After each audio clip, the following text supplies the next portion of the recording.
Olá, meu querido irmão, seja bem-vindo ao canal Estúdio Teologia. Eu sou Sérgio Matias e com este vídeo nós estamos iniciando uma série de reflexões a respeito do livro do Gênesis. Nesse vídeo nós vamos ter uma aula introdutória, a partir dos demais nós vamos desenrolar todo o livro do Gênesis capítulo a capítulo. Veja aí.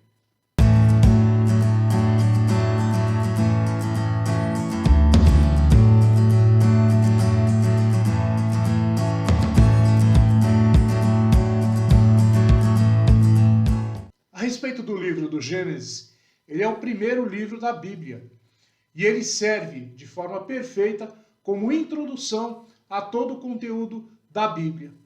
A palavra Gênesis, do grego Geneseos, significa origem ou fonte. Essa palavra, na verdade, ela traduz uma palavra do hebraico chamada Bereshit, que no latim nós chamamos in princípio, que é a primeira palavra do livro e que significa no princípio. Na verdade, então, o livro do Gênesis, não é? Se nós formos fazer uma tradução literal a partir do hebraico, é o livro do princípio. Mas quem é o autor e quando foi escrito o livro do Gênesis? Bom, é verdade que o autor do livro do Gênesis não se identifica em nenhum lugar do livro. Se nós lermos todo o livro do Gênesis, não vamos achar nenhuma identificação, nenhuma autoria. Mas no Novo Testamento, nós podemos achar algumas indicações que Moisés escreveu o livro da lei. Por exemplo, no Evangelho de Lucas, no capítulo 24, 44, diz assim: Depois lhes disse, isto é o que vos dizia quando ele estava convosco.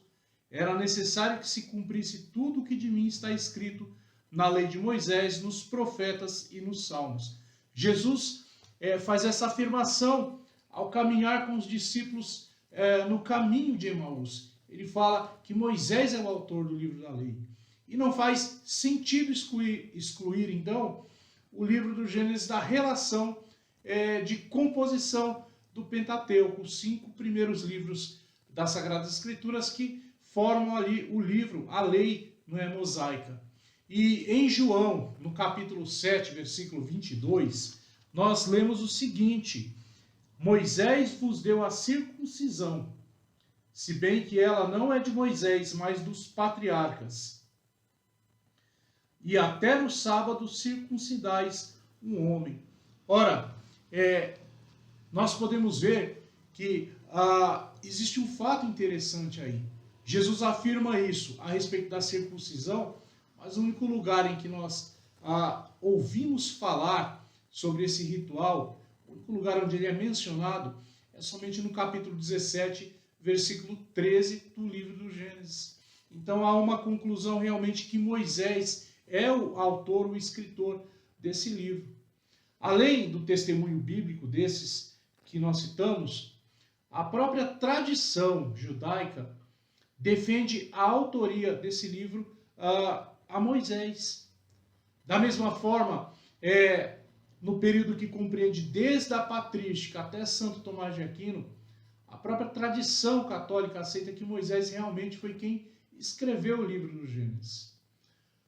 Se nós observarmos, Moisés foi educado nas cortes egípcias, e isso significa que ele possuía a qualificação técnica, necessária para ter composto o conteúdo de Gênesis e de outros 4 livros que formam o Pentateuco.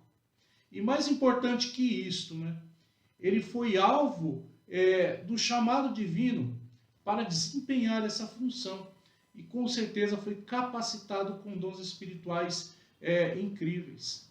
Mas quando nós dizemos que Moisés foi quem escreveu o livro do Gênesis, nós não estamos afirmando que ele tenha escrito o livro como nós o conhecemos hoje. O correto é afirmar que Moisés, sob a inspiração do Espírito Santo, compôs a parte, a coluna cervical, a parte essencial do livro do Gênesis. Todos os eventos narrados no livro aconteceram antes do tempo de Moisés. Portanto, Moisés certamente utilizou fontes anteriores a ele talvez tradições orais, registros escritos que foram preservados durante as gerações, né? Além disso, nós temos que contar com uma coisa muito importante, né? Que Moisés possa ter escrito essas coisas por meio de revelação divina. Agora, é preciso nós admitirmos que a forma final do livro do Gênesis, a organização final, a redação final, conforme nós conhecemos hoje, surgiu muito depois da época de Moisés. Nós podemos olhar para o livro do Gênesis e ver, perceber formas diversas de escrita. Nós podemos dizer que vários editores, sob a supervisão divina, né, editaram, atualizaram e complementaram o conteúdo que originalmente foi escrito por Moisés. E é por isso que no livro do Gênesis nós encontramos termos gramaticais e nomes de locais que não eram utilizados ainda no tempo de Moisés. Um exemplo dessas atualizações pode ser vista no capítulo 36, versículo 31, não é? Quando nós temos aí a lista dos reis e príncipes do país de Edom. Perceba que o texto, não é esse de 36, 31, quando diz: estes foram os reis que reinaram no território de Edom, antes de haver rei entre os israelitas. Nós percebemos que este texto ele faz uma referência à monarquia de Israel, coisa que não é da época de Moisés, isso é muito tempo posterior, não é? Então essa lista de reis parece ter sido um complemento acrescentado após a época do reinado de Saul ou o reinado de Davi. De qualquer forma, meus queridos, Deus é o grande autor do livro do Gênesis. Ele cuidou de cada detalhe para que hoje nós tivéssemos esse livro da forma que ele se encontra. Por isso o livro relata, não é, os acontecimentos que aconteceram antes do tempo de Moisés. Um exemplo disso é a expressão: estas são as gerações de, quando Moisés se refere no livro do Gênesis, ou o escritor do livro do Gênesis se refere às gerações passadas. Essa é uma expressão muito comum no livro do Gênesis, que pode ser traduzida como essas são as histórias de, não é? Ou essas são as histórias essas são as histórias das pessoas. Agora, com relação a uma data, não é possível determinar com exatidão o ano em que o livro do Gênesis foi escrito. A data mais aceita entre os estudiosos sagrados para a composição do livro do Gênesis é algo em torno de 1400 a.C. Essa data é estipulada com base em alguns detalhes internos do próprio livro e de outros livros bíblicos que mencionam eventos narrados no livro do Gênesis. Mas isso não significa que o livro, como nós o conhecemos hoje, ele ficou pronto nessa data. Certamente o livro do Gênesis passou por algumas atualizações posteriores, como eu já mencionei. E quem são os destinatários do livro do Gênesis? Essa é uma pergunta que nos passa pela cabeça. Sem dúvida, o público original do livro do Gênesis foi o povo de Israel. Provavelmente, Gênesis foi escrito para encorajá-los durante o difícil período do Êxodo. Os israelitas estavam deixando seu passado no Egito e partindo para conquistar a terra prometida pelo Senhor. Por isso, o livro do Gênesis explica as verdades fundamentais ao povo de Israel. Ele relata a criação de todas as coisas, o início da história da humanidade e a origem do próprio povo de Israel. O livro do Gênesis mostra com detalhes como Deus escolheu os israelitas para um relacionamento exclusivo com ele. E quais são os propósitos do livro do Gênesis? Tomando base o que eu disse anteriormente, nós podemos dizer que os principais propósitos do livro do Gênesis são, em primeiro lugar, revelar a soberania de Deus na criação do universo. Depois, ensinar o povo de Israel sobre os propósitos eternos de Deus. E terceiro, explicar a origem da humanidade e do pecado. Quarto, relatar como foi a vida dos patriarcas do povo de Israel. E por último, revelar o início da história da redenção, apresentando um conceito totalmente monoteísta. Gênesis fala de um único Deus, que é soberano e criador de todas as coisas. Esses propósitos nós vamos ver em aulas posteriores separadamente, para que nós possamos ter uma compreensão completa do que o livro do Gênesis nos apresenta. E como é que está organizado o conteúdo do livro do Gênesis? Ora, existem diferentes formas de nós organizarmos o conteúdo do livro do Gênesis. E eu quero falar com vocês de 3 formas principais que nós aplicamos para, então, perceber a organização desse livro. A primeira delas, ela divide o livro do Gênesis em 3 seções.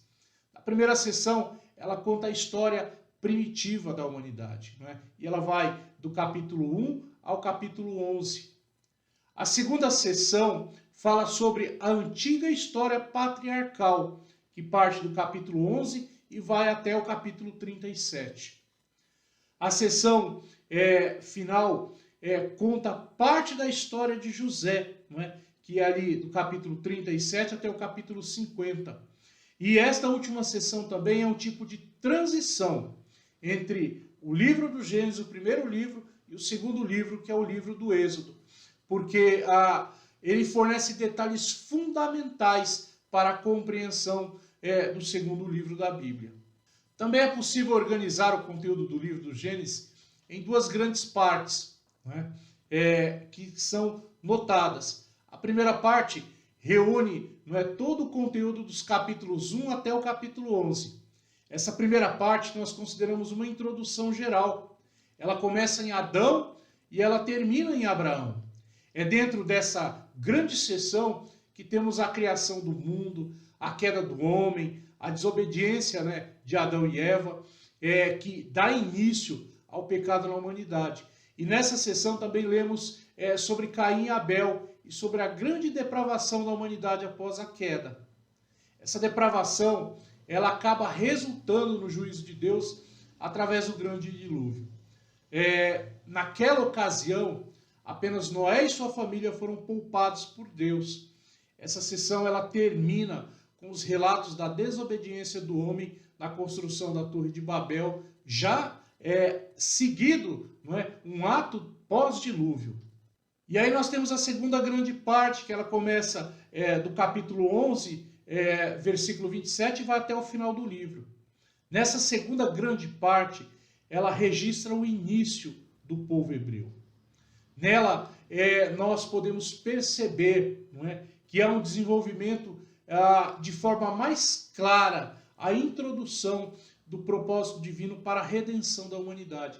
Os personagens principais dessa segunda parte, claro, são Abraão, Isaac, Jacó e José. E a última sugestão de organização do livro do Gênesis também divide o livro em 3 partes. A primeira parte, ela relata a criação do mundo e se concentra entre os capítulos 1 e o capítulo 2 até o versículo 25. A segunda parte relata a degeneração da humanidade, que parte do capítulo 3 até o capítulo 11, versículo 32. E a terceira e última parte trata da ideia, não é, de regeneração através da redenção providenciada por Deus, que ela está compreendida dos capítulos 12 e o capítulo 50. Agora, algo interessante que nós vemos no livro do Gênesis. Nessa aula introdutória eu vou tratar isso com vocês, que é a figura de Cristo no livro do Gênesis. Ora, o livro do Gênesis claramente aponta para Cristo. Como toda a Escritura aponta, o livro do Gênesis também aponta para ele. Porque logo no capítulo 3, nós lemos que o próprio Deus anunciou que o descendente da mulher destruiria Satanás. Isso está em Gênesis capítulo 3, versículo 15. A genealogia iniciada em Gênesis encontra o seu complemento, olha só que interessante, no Novo Testamento, com o nascimento de Cristo.